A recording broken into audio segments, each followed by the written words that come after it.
¿Cuál es la situación de México en materia de desapariciones forzadas? Terriblemente grave, terriblemente grave. Diríamos que por ahí del 2004, 2005, 2006, todavía principios del sexenio Calderón, como que pensábamos que ya las desapariciones habían desaparecido de México, que si se daban, pues se daban de manera aislada, o que no eran desapariciones propiamente dichas, que eran secuestros por parte del crimen organizado.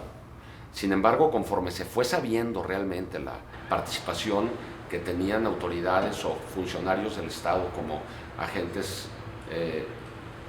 policíacos, efectivos del Ejército y de la Marina, particulares delincuenciales que actuaban en contubernio con agentes del Estado, nos dimos cuenta que la situación era terrible y al final del sexenio de Calderón pues ya se decía que había como 26,000 o 27,000 desaparecidos, el gobierno negaba esa cuestión y luego fue que llegó el nuevo gobierno y entonces admitió que sí, en efecto existía esa lista de 27,000 desaparecidos.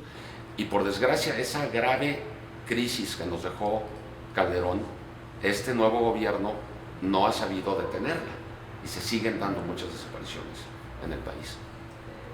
¿Cuáles serían las vías jurídicas para tratar el problema? Hay dos vías jurídicas que deben de analizarse. Una desde la perspectiva de la persona desaparecida y otra desde la perspectiva del perpetrador de la desaparición. Cuando se da noticia a la autoridad de una desaparición, la autoridad tiene que actuar en una doble vía de manera inmediata, sobre todo en la primera, que es la localización de la persona desaparecida.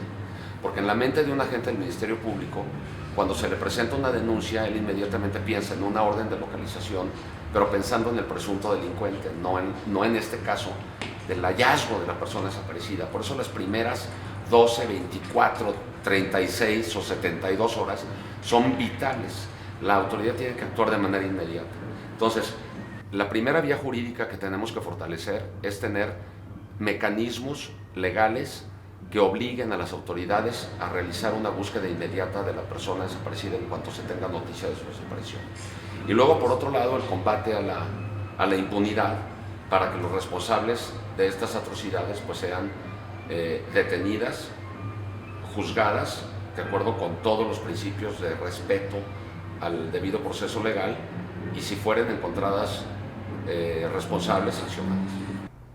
¿Se puede apelar a cortes internacionales? Bueno, el nivel de la crisis humanitaria ha hecho que algunos especialistas consideren que México se encuentra en una situación que pudiera ser susceptible de ser analizada por la Corte Penal Internacional, como una situación, no como una imputación a alguien en particular, porque para que el crimen pueda ser considerado por la Corte Penal Internacional es necesario que reúna los elementos de un crimen contra la humanidad, es decir, sistematicidad, planificación, ataque contra una población civil con conocimiento de dicho ataque, y eso es muy difícil de que se dé. Sin embargo, la situación de la crisis humanitaria es a tal nivel de nivel de gravedad, que algunos especialistas han considerado que es susceptible por lo menos de ser analizada como situación. Con lo cual, desde luego, ya ha habido escritos enviados a la Corte Penal Internacional para que esta situación de México, o por lo menos de algunas regiones de México, sean estudiadas por los órganos de la Corte, por ejemplo, por la Fiscalía. Eso por lo que se refiere, digamos, a la imputación de responsabilidad de carácter penal en contra de perpetradores individuales, porque la Corte Penal Internacional juzga individuos, no juzga estados.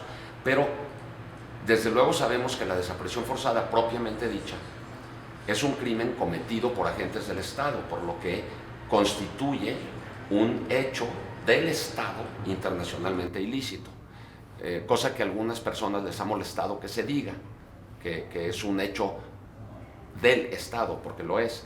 Y cuando una situación de este tipo llega a otro tipo de órganos, no penales, pero sí de derecho internacional de los derechos humanos, como la Corte Interamericana de Derechos Humanos o los comités de la ONU en esta materia, en materia de derechos humanos, Ahí quien es juzgado es el Estado, no una persona en particular, y a quien se le imputa responsabilidad es al Estado.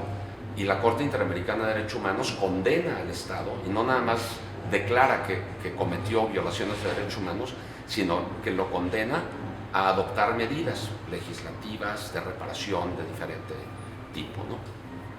¿Algo que quisieras agregar?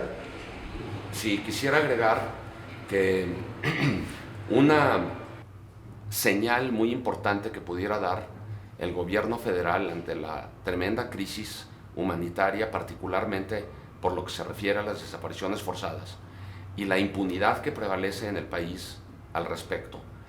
Una muy buena señal sería que el Estado mexicano reconociera la competencia del Comité contra las Desapariciones Forzadas, previsto o creado a través de la Convención Internacional para la Protección de todas las personas contra las desapariciones forzadas. Eso sería una muy buena señal por parte del Estado, decir, bueno, una vía de justicia para las víctimas de desaparición forzada y sus familiares más bien, sería el comité previsto en esta convención. México es parte en la convención, pero no ha reconocido la competencia de este comité. Por cierto, México, a través del Programa Nacional de los Derechos Humanos, promete que promovería el reconocimiento de la competencia de este comité. Llevamos más de 6 meses de que el Programa Nacional de los Derechos Humanos ha sido publicado y no hemos visto absolutamente ninguna medida que conduzca hacia hacia la promoción y el reconocimiento de la competencia de este comité.